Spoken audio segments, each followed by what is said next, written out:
మనకి రీసెంట్‌గా పాకిస్తాన్ సైన్యాధిపతి అయిన అసీమ్ మునీర్ కొన్ని కామెంట్స్ చేశాడనమాట. అవి ఇప్పుడు చాలా వైరల్‌గా మారుతా ఉన్నాయి. ఎందుకంటే అతను చేసినవి నార్మల్ కామెంట్స్ కాదు. ఎందుకంటే అతను ఒకటే చెప్తున్నాడు.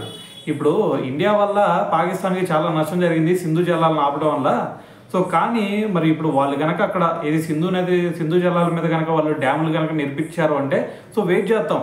వెయిట్ చేసి వాళ్ళు ఏవైతే డ్యాములు నిర్మించారో వాటన్నిటిని కూడా మాకు క్షిపణులతో పేల్చేస్తాము. దాని తర్వాత మరి కాశ్మీర్ విషయంలో కూడా మేము ఎట్టి పరిస్థితుల్లో తగ్గేది లేదు. కాశ్మీర్ మాకు ప్రాణంతో సమానం. మరి మా దేశానికి ఏదైనా సరే నష్టం కలిగించే విధంగా కనుక ఇండియా చేసిందంటే ఆటోమేటిక్గా మా దగ్గర అణుబాంబులు కూడా ఉండి అవి వేయటానికి కూడా మేము ఎట్టి పరిస్థితుల్లో వెనకాడమని చెప్పేసి ఇప్పుడు అసీమ్ మునీర్ కొన్ని కామెంట్స్ చేశాడనమాట. అయితే ఇదంతా ఎందుకు చేశాడు అంటే వెనకమాల వాళ్ళకి అమెరికా సపోర్ట్ ఉంది.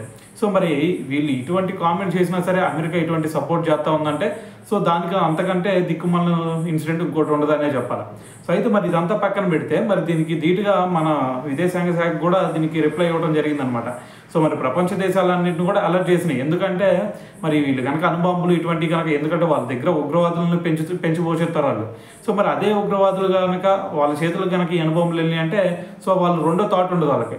అందుకని చెప్పేసి ఖచ్చితంగా మరి పాకిస్తాన్ ఏదైతే చేస్తుందో అది కనుక వాళ్ళు మరి ఉగ్రవాదుల చేతిలోకి వెళ్ళి వాళ్ళు కనుక నిజంగానే ఇటువంటి ఇన్సిడెంట్లకు పాల్పడ్డారంటే ఖచ్చితంగా మన ఇండియాకి మాత్రమే కాదు ప్రపంచ దేశాలన్నిటికీ కూడా నష్టం వాటిల్లే ఛాన్స్ ఉంది. అసీమ్ మునీర్ దీని గురించి కూడా మాట్లాడాడు. మా దేశానికి ఏదైనా సరే నష్టం కలిగించే విషయం ఏదైనా చేశారంటే మేము సగం ప్రపంచాన్ని నాశనం చేయడానికైనా సరే సిద్ధంగా ఉన్నామని చెప్పేసి ఇటువంటి పిచ్చి కోతలు కూడా కూయటం జరిగిందనమాట. ఏదేమైనా సరే మరి ఫైనల్గా మరి పాకిస్తాన్ కొంచెం వాళ్ళ డేంజర్ కాలే కాబట్టి దీని గురించి కొంచెం ఆలోచించాల్సిన అవసరం కూడా ఉంది.